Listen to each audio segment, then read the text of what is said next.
S'il y a bien un type de monstre qui est ultra populaire depuis ces dernières années, c'est bien le zombie. Véritable antiquité présente depuis le début du 7ème art, moi je vous le dis, on en bouffe de toutes les sauces. Que ce soit en film, en jeu vidéo, en manga, en série, en musique ou même en sac à bonbons. Non, enfin, sérieux les gars, c'est quoi cette merde? Mais bref, aujourd'hui vous savez de quoi on va parler, de Mort-Vivant, et plus particulièrement d'un film de Danny Boyle, j'ai nommé 28 jours plus tard. Mais pourquoi ce métrage plutôt qu'un autre? C'est vrai, on a plein de contenus traitant de ce sujet, comme avec les dernières productions coréennes, Shaun of the Dead, Overlord, ou encore une petite série pas trop connue.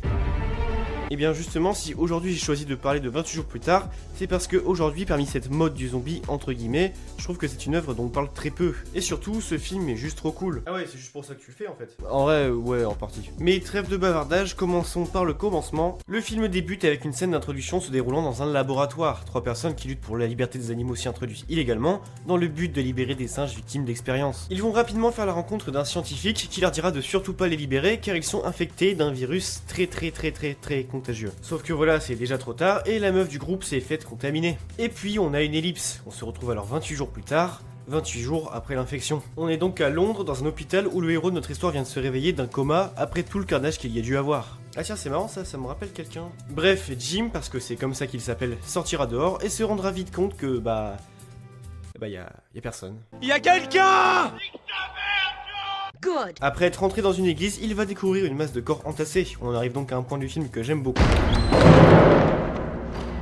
Alors poursuivi par une horde, il se fera sauver in extremis par 2 inconnus ayant des cocktails molotov. Et vous vous en doutez, ça va faire boum. Nos 2 nouveaux personnages sont un homme, Mark, qui a vu sa famille mourir sous ses yeux, et une femme, Selena, qui est la meuf aigrie par excellence. Ouais, enfin après, elle a sûrement vu tous ses proches mourir, quoi. Ouais, c'est pas une excuse pour être casse-couille. Bref, ils vont apprendre à Jim la vérité, qu'un virus nommé la Fureur a contaminé tout le pays, que par conséquent celui-ci a été mis en quarantaine, et qu'il reste plus grand monde de vivants à l'heure actuelle. Sauf que Jim, notre héros, lui, il arrive pas à se faire à l'idée que ses parents sont sûrement morts. Donc ils vont tous les 3 aller chez lui afin de vérifier, et... Alors oui, ils sont bien morts du coup, mais pas de l'infection. Ils ont préféré faire ça à 2, avec des médicaments, donc sans douleur, je suppose. Nos personnages vont alors décider de passer la nuit chez Jim en attendant qu'il fasse jour, et vont commencer à...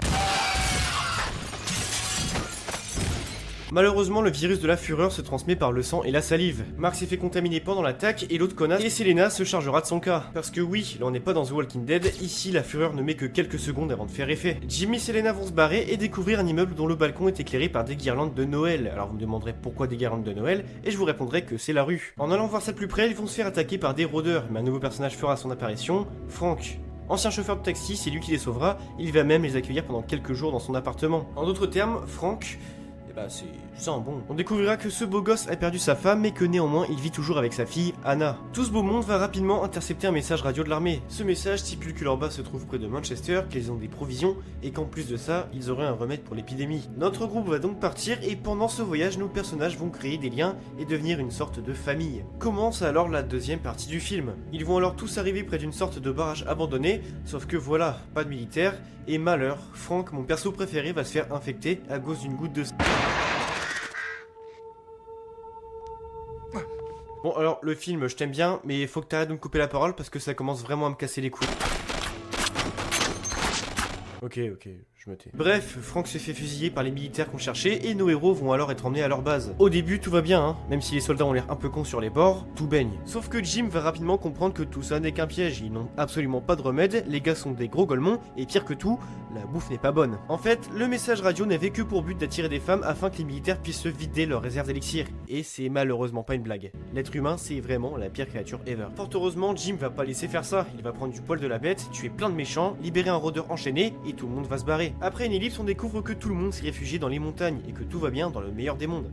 Enfin, il y a quand même eu des millions de morts, l'effondrement du Royaume-Uni, la gamine qui a perdu son père, mais sinon... Ouais, tout va bien.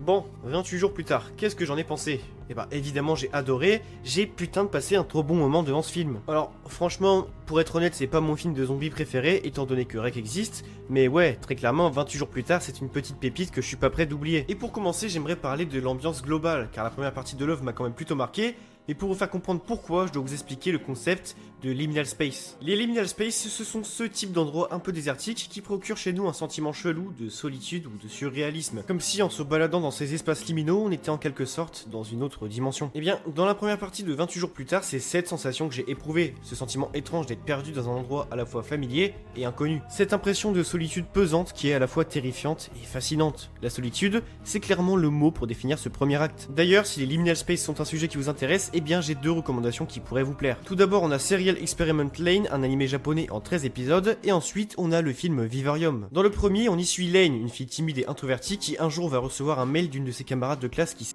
suicidée. Dans ce mail, elle dit avoir rencontré Dieu sur internet, ce qui n'est pas commun. Moi perso, quand je rencontre des gens sur internet, je fais juste des podcasts avec eux. Toute cette série a une ambiance purement onirique. Vous aurez constamment en la regardant l'impression d'être dans une autre dimension. Et oui, si vous vous posez la question, c'est dans la même vibe que Evangelion. Et Evangelion c'est très bien, donc foncez. Pour le second, donc Vivarium, je vais rien spoiler, juste regardez-le, parce que pour le coup c'est un film vraiment unique, et des métrages comme ça, vous allez pas en croiser 10 dans votre vie. Mais bref, pour en revenir à 28 jours plus tard, oui, l'ambiance est bien particulière, mais est-ce que vous savez ce que j'aime aussi dans ce métrage ?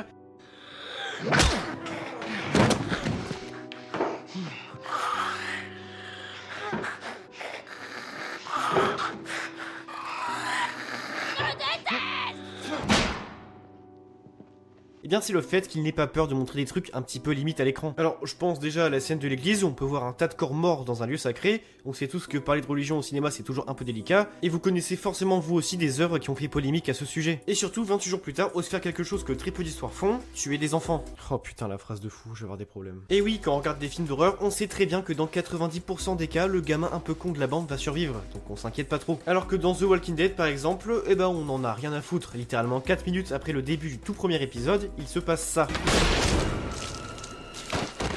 Ou alors dans la saison 2 quand Shane a littéralement choqué des milliers de téléspectateurs. Et d'ailleurs, mention spéciale à Cimetière qui a sûrement dû traumatiser mes parents. Mais si je vous parle de ça, c'est pas pour le plaisir de voir un gosse mourir. Tout comme vous, ça me fait évidemment mal au cœur. Un enfant c'est la définition de pureté et innocence. Et si on montre que même la pureté et l'innocence peuvent mourir, et bah c'est comme ça qu'on commence à s'inquiéter pour un personnage. Et d'ailleurs c'est cool parce que ça me fait une transition pour un autre point qui fait que j'aime ce film. Évidemment oui, le film regorge de bons persos, et c'est d'ailleurs d'après moi peut-être sa plus grosse qualité. Alors certes, ils ont pas un développement de malade, mais franchement c'est pas grave parce que selon moi, ils ont un truc qui les rend très bons, leur réalisme. Tous les personnages sont très réalistes, que ce soit dans leurs réactions ou même dans leurs idées. Enfin, je veux dire, l'idée de mettre des récipients sur le toit d'un immeuble pour récupérer l'eau de la pluie, putain, mais tout le monde l'aurait fait, les gars. Bon, par contre, après, ils ont quand même dû se taper des sacrés chiasses. Pareil pour les relations, que ce soit Jim et Selena ou Frank et sa fille, et bah l'alchimie entre les acteurs, on la ressent, et ça aide clairement à l'immersion. Et d'ailleurs, c'est justement parce qu'on croit en cette alchimie, parce qu'on ressent ces liens entre les persos qu'on a peur pour eux. C'est pour ça qu'on était tous tristes quand Frank s'est fait infecter et qu'il a fait ses adieux à sa fille. Après, oui, je pourrais aussi parler du développement de Jim, qui passe du mec perdu qui a plus aucun repère, au vrai bonhomme capable de faire des choix et des sacrifices pour ceux qu'il aime. Ce qui, par la même occasion, me rappelle un peu Rick dans The Walking Dead,